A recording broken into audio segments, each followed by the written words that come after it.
Hi, welcome to the Sankofa Pan-African series. First, have you downloaded your free copy of our children's illustrated biography of African legends yet? Please do so if you haven't.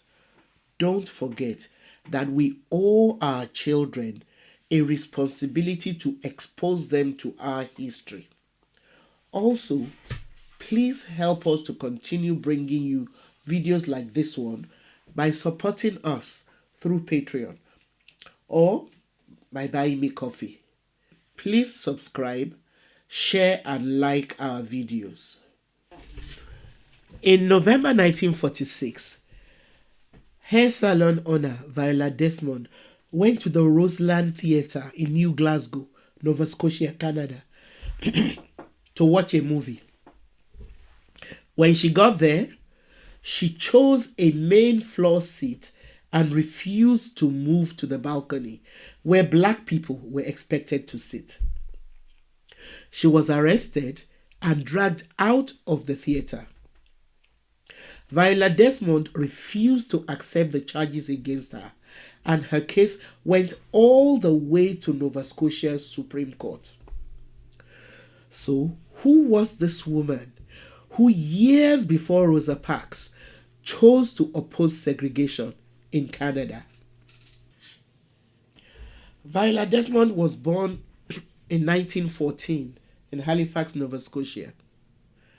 Her parents were highly regarded within the black community in Halifax.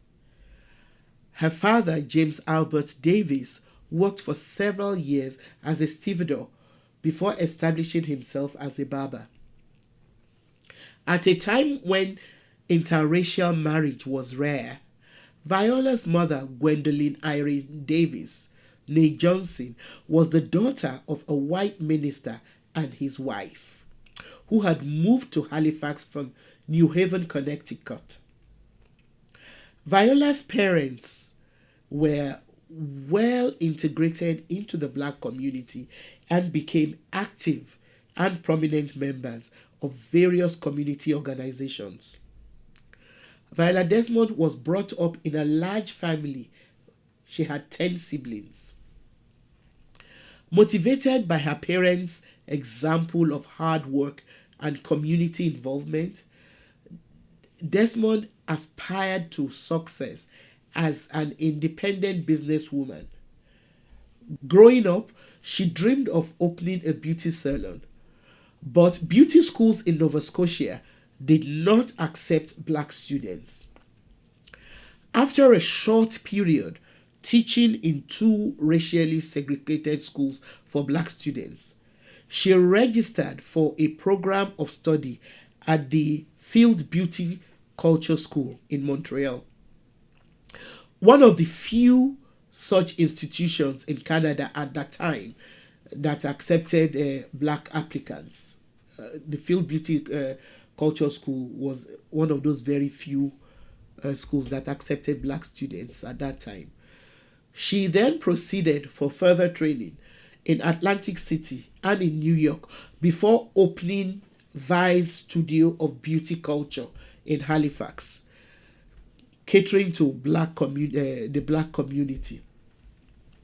She went on to become a successful entrepreneur, operating a beauty school as well as her own salon. She was also ahead of her time in recognizing an underserved market, and so she created a line of cosmetics for people with darker complexions. Despite her many accomplishments, Desmond still had to contend with the racist practices of segregation. Although in Canada there were no official laws enforcing separation of black and white people, white communities and businesses, shops, theaters, and restaurants made their own unofficial rules. As a matter of fact, before Viola Desmond staged her sitting at the Roseland Theatre, Carrie M. Best, the founder and editor of the Clarion, the first black-owned newspaper in Nova Scotia, had actually done a similar thing. In December 1941, Carrie Best heard that teenage girls had been removed by force from the Roseland Theatre for sitting in the whites-only section. She then decided to visit the theatre with her son and sat there. Best and her son were arrested and charged with disturbing the peace. Although Best filed a civil lawsuit against the theatre for racial discrimination, the theatre owner's right to exclude anyone won over the bigger issue of racism in the court.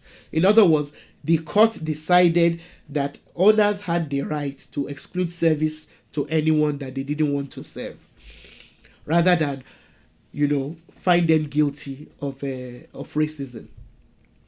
Similarly, when Desmond was removed from the theatre for sitting in a whites-only section, existing laws were used to sanction her for breaking the unwritten rules of segregation. Viola Desmond was charged with tax evasion for failing to pay the full tax on a main floor movie ticket, a difference that amounted to only 1 cent. By refusing to change seats and by fighting her conviction in court, Viola Desmond directly challenged segregation in Canada. She recognized that what had happened to her was an injustice, and she chose to use her power to speak up against it. Even though she ultimately lost her appeal, her stand against injustice galvanized Nova Scotia's black community and helped inspire Canada's civil rights movement. Unfortunately, the personal cost for Desmond was high. Her marriage ended and she had to abandon her business in Nova Scotia and move to Montreal. She passed away on the 7th of February 1965 in New York City.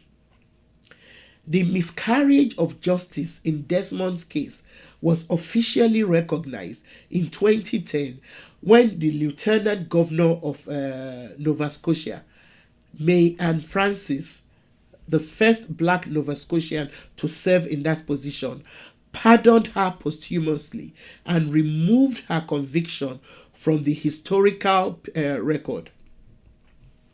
In 2018, Mrs. Viola Desmond became the first Canadian woman featured on a regularly circulating Canadian $10 bill. Desmond has also appeared on a Canadian postage stamp. Thanks for watching. Please download your free copy of our children's books and support us through Patreon or by buying me coffee. Also, tell your friends about this channel. Thank you.